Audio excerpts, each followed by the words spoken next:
नमस्कार, मैं डॉक्टर सोमवती शर्मा, सह आचार्य राजनीति विज्ञान, राजकीय कला कन्या महाविद्यालय कोटा में कार्यरत हूँ।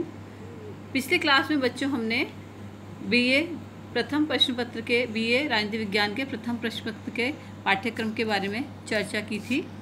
आज हम देखेंगे कि बीए द्वितीय वर्ष का जो द्वितीय प्रश्न पत्र है वो कौन सा है। तो सबसे पहले इसका नाम देखते हैं हम कि इसके नाम क्या है। तो पॉलिटिकल साइंस का जो सेकंड पेपर है सेकंड ईयर का, उसका नाम है भारतीय राजनीतिक व्यवस्था। भारतीय राजनीतिक व्यवस्था जैसा कि नाम से ही विदित है, राजनीतिक व्यवस्था भारत की शासन व्यवस्था के बारे में है। ये शासन के स्वरूप के बारे में, राजनीतिक दल, दबाव समूह, सरकार की कार्यप्रणाली, सरकार के अंग, व्यवस्थापिका, कार्यपालिका, न्यायपालिका, संघ राज्य संबंध, इसी प्रकार से राष्ट्रपति, प्रधानमंत्री, उसका मंत्रिमंडल, इन सब के बारे में हम इसके अंदर अध्ययन करेंगे। तो ये जैसा कि इसका सिलेबस है, कोटा विश्वविद्यालय कोटा द्वारा निर्धारित जो सिलेबस है उसमें है इकाई 1, 2, 3, 4 और 5। तो इकाई 1 के अंतर्गत हम जिसका अध्ययन करेंगे वो है भारत के संविधान का निर्माण।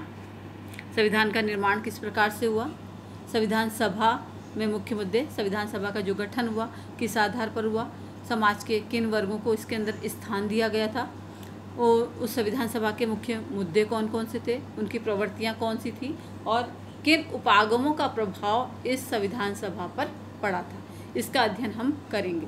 फिर है संविधान की प्रस्तावना। और संविधान की प्रस्तावना जैसा कि आप पता पड़ता है कि प्रस्तावना से हमें ये पता पड़ जाता है कि संविधान का रूप क्या है, वहाँ की सरकार का क्या रूप हो, सरकार की जो कार्यप्रणाली किस प्रकार से होगी, व्यक्ति की समाज के अंदर क्या स्थिति होगी, व्यक्ति और राज्य के संबंध किस प्रकार से होंगे। तो संविधान की प्रस्तावना का अध्ययन करेंगे हम। उसके बाद हम देखेंगे संघीय व्यवस्था की प्रकृति, कि भारत में जो संघात्मक शासन व्यवस्था है वो उसकी प्रकृति क्या है,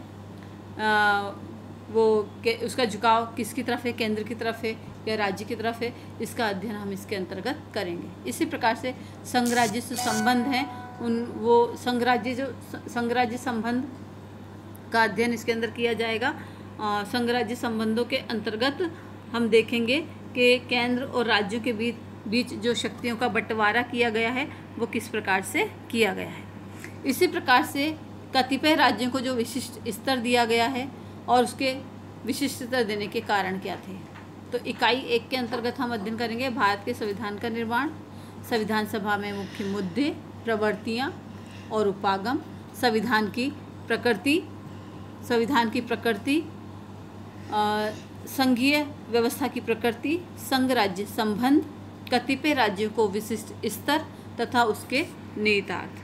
अब हम देखते हैं इकाई 2 के अंतर्गत हम देखेंगे मूल अधिकार।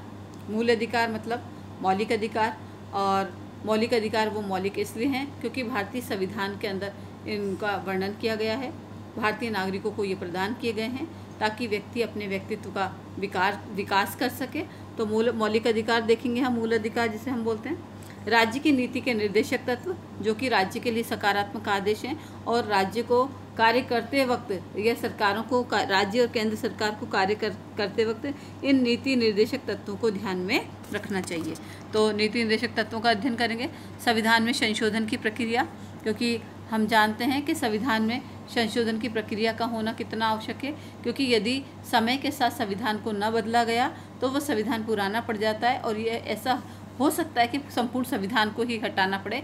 इसलिए जो संविधान समय के साथ परिवर्तित हो वो श्रेष्ठ संविधान होता है। तो भारतीय संविधान में भी संशोधन प्रक्रिया को अपनाया गया है और समय के साथ इस संविधान ने अपने को बदला है।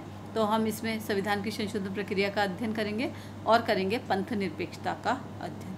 पंथ निरपेक्षता जो का मतलब है कि राज्य का अपना कोई धर्म नहीं, भारत में विभिन्न धर्मों को मानने वाले लोग रहते हैं और सभी धर्मों को धार्मिक स्वतंत्रता है।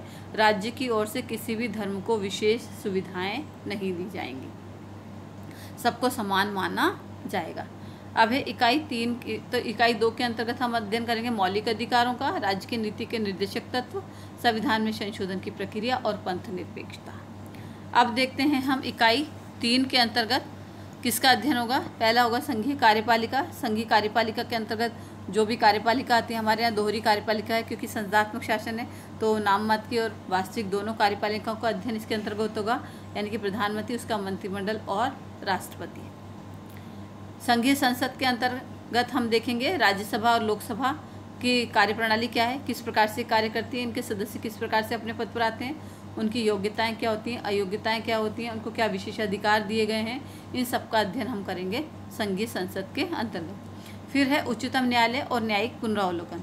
उच्चतम न्यायालय के अंतर्गत न्यायाधीशों की स्थिति, न्यायाधीशों का चयन, उनकी नियुक्ति की प्रक्रिया, उनके विशेषाधिकार, और उसी के साथ देखेंगे हम न्यायिक पुनरावलोकन। तो न्यायिक पुनरावलोकन क्या है, इसका अर्थ देखेंगे और किस प्रकार से न्यायिक पुनरावलोकन के माध्यम से हमारे जो संविधान की रक्षा की जाती है, मौलिक अधिकारों की रक्षा की जाती है और केंद्र राज्य के झगड़ों को निपटाया जा सकता है। तो उच्चतम न्यायालय में और न्यायिक पुनरावलोकन का अध्ययन हम इसके अंतर्गत करेंगे। अगला देखेंगे आपातकालीन प्रावधान। आपातकालीन प्रावधान यानी कि आपातकाल के समय देश उन आपातकाल से कैसे उबरेगा, कैसे निपटेगा, इनके लिए विशेष प्रावधान किए गए हैं और इन विशेष प्रावधानों को ही आपातकालीन प्रावधान के नाम से जाना जाता है और इसकी व्यवस्था विभिन्न अनुच्छेदों के माध्यम से भारतीय संविधान के अंतर्गत की गई है।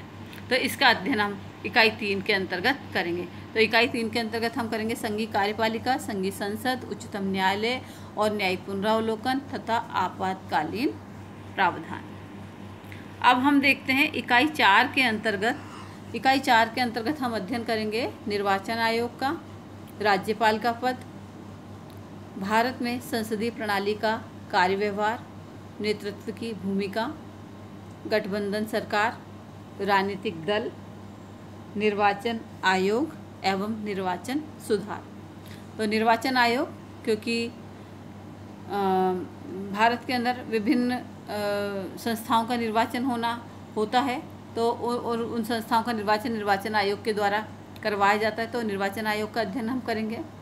इसकी नियुक्ति कौन करता है, इसके अंदर कितने सदस्य होते हैं, ये किस प्रकार से कार्य करते हैं, इनको क्या क्या अधिकार मिले होते हैं, और इस प्रकार से हम निर्वाचन आयोग का अध्ययन करेंगे। राज्यपाल का पद कि राज्यों के अंदर एक संवैधानिक प्रधान की जो आवश्यकता है, राज्यपाल उसको पूरा करता है।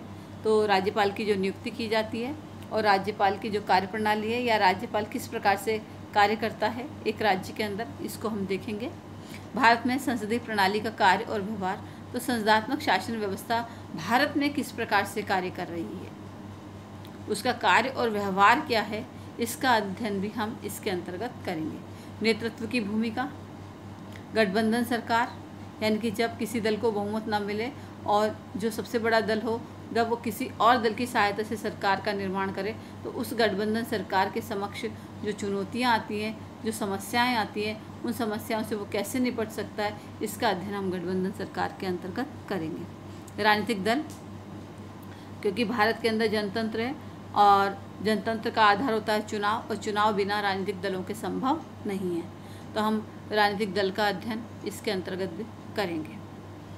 निर्वाचन आयोग और निर्वाचन सुधार कि निर्वाचन आयोग निर्वाचन में किस किस प्रकार से सुधार कर सकता है और क्या क्या कठिनाइयाँ हैं, निर्वाचन में क्या क्या कठिनाइयाँ आती हैं, उन कठिनाइयों को किस प्रकार से दूर किया जा सकता है, इन सब का अध्ययन निर्वाचन आयोग और निर्वाचन सुधार के अंतर्गत किया जाएगा। इकाई 4 के अंतर्गत एक बार पुनः रिपीट कर रही हूँ मैं कि निर्वाचन आयोग, राज्यपाल का पद, भारत में संसदीय प्रणाली का कार्य व्यवहार, नेतृत्व की भूमिका, गठबंधन सरकार, राजनीतिक दल, निर्वाचन आयोग एवं निर्वाचन सुधार। अब हम लेते हैं इकाई 5। इकाई 5 के अंतर्गत हम किस किस का अध्ययन करेंगे। सबसे पहले भारतीय राजनीतिक व्यवस्था के प्रमुख समस्याएं क्या हैं। भारतीय राजनीतिक व्यवस्था के प्रमुख समस्याएं, उसमें है क्षेत्रीयतावाद, सांप्रदायिकता, राष्ट्रीय एकीकरण, आरक्षण की राजनीति और भारतीय राजनीति में जाति की भूमिका। तो किस प्रकार से भारतीय राजनीतिक व्यवस्था के समूह के समस्याएं मुबाएं खड़ी हैं और इनका ये समस्याओं से कैसे निपटा जा सकता है, इन सब का अध्ययन हम इकाई 5 के अंतर्गत करेंगे। अब हम देखते हैं कि इस सिलेबस से संबंधित कौन कौन सी पुस्तकें हैं जो आपके काम की हैं या आपको लाभ पहुंचा सकती हैं। तो सबसे पहले RN त्रिवेदी एवं MP रॉय की बुक है जो भारतीय राजनीतिक व्यवस्था के नाम से प्रचलित है। ये ले सकते हैं बेटा आप, RN त्रिवेदी एवं MP रॉय की बुक। दूसरी है पुखराज जैन की बुक जो कि भारतीय राज्य व्यवस्था के नाम से है।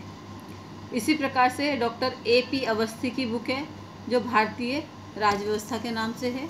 और भी बुक्स हैं जो आप इसमें देख सकते हैं और इस सिलेबस के अनुसार, इस बुक जो रिकमेंड की गई हैं उनके अनुसार अपने हिसाब से देख सकते हैं। लेकिन जो पूरे सिलेबस को कवर करती हुई बुक है उनके नाम मैंने आपको बता दिए। RN त्रिवेदी और MP रॉय की भारतीय राजनीतिक व्यवस्था की बुक, बाबूलाल फड़िया की भारतीय शासन और राजनीति, पुखराज जैन की भारतीय राज्य व्यवस्था और डॉक्टर AP अवस्थी की भारतीय राज्य व्यवस्था की। इसी प्रकार से जो बच्चे अंग्रेजी माध्यम के हैं वो खरीद सकते हैं JC जौहरी की बुक इंडियन पॉलिटिकल सिस्टम, जो कि हिंदी और इंग्लिश दोनों में है, तो आप उसको भी देख सकते हैं। तो इस प्रकार से ये आपका सिलेबस है। अब मैं आपके साथ चर्चा करना चाहूँगी कि हमारा जो पेपर पैटर्न है या प्रश्न पत्र प्रारूप है जो कोटा विश्वविद्यालय कोटा द्वारा निर्धारित है वो किस प्रकार का है, उसकी समयावधि क्या है, वो पूर्णांक उसके कितने हैं और कितने खंडों में वो विभक्त किया गया है। तो सबसे पहले जो पेपर की जो अवधि होती है वो 3 घंटे होती है। 3 घंटे में आपको पेपर पूरा करना होता है। उसका जो पूर्णांक होता है 100 होता है और पेपर के जो प्रश्नों का विभाजन है वो 3 खंडों में किया गया है, खंड अ, खंड ब और खंड स। जो खंड अ है उसके अंदर अति लघुत्रात्मक 10 प्रश्न होते हैं और 10वें ही प्रश्न करना अनिवार्य होते हैं और हर प्रश्न का अंक 1 होता है। तो इस प्रकार 10 प्रश्नों के 10 अंक होते हैं। तो ये हो गया खंड अ का। खंड ब के अंदर जो है 5 खंड होंगे, 5 इकाइयाँ होंगी, यूनिट 1, 2, 3, 4 और 5, और हर इकाई के अंदर 2 प्रश्न होंगे। उन 2 प्रश्नों में से आपको 1 प्रश्न करना अनिवार्य होगा और उसकी जो शब्द सीमा होगी वो होगी 250 और उसके जो अंक होंगे वो 10। तो इस प्रकार से 5 यूनिट में से 5 प्रश्न करने हैं आपको और कुल अंक हो गए आपके, हर प्रश्न 10 नंबर का है तो 5 प्रश्न 10 नंबर के तो 50 अंकों के हो गए। और खंड स है उसके अंदर जो है निबंधात्मक प्रश्न आएंगे और इनकी संख्या होगी 4 में से आपको 2 करना अनिवार्य होगा और इनकी जो शब्द सीमा होगी वो लगभग होगी 500 और अंक होंगे इसके 20। तो 2 प्रश्न करने हैं और 20-20 नंबर के, तो यानी कि 40 के ये हो गए। लघुत्रात्मक हो गए आपके 50 के 90 और अति लघुत्रात्मक हो गए आपके 10 नंबर के। तो इस प्रकार से पूर्णांक हो गया आपका 100। जो अति लघुत्रात्मक प्रश्न है उसकी जो शब्द सीमा है वो 2 या 1 लाइन में देना है आपको उसका उत्तर। तो इस प्रकार से आपका पेपर पैटर्न आएगा। धन्यवाद।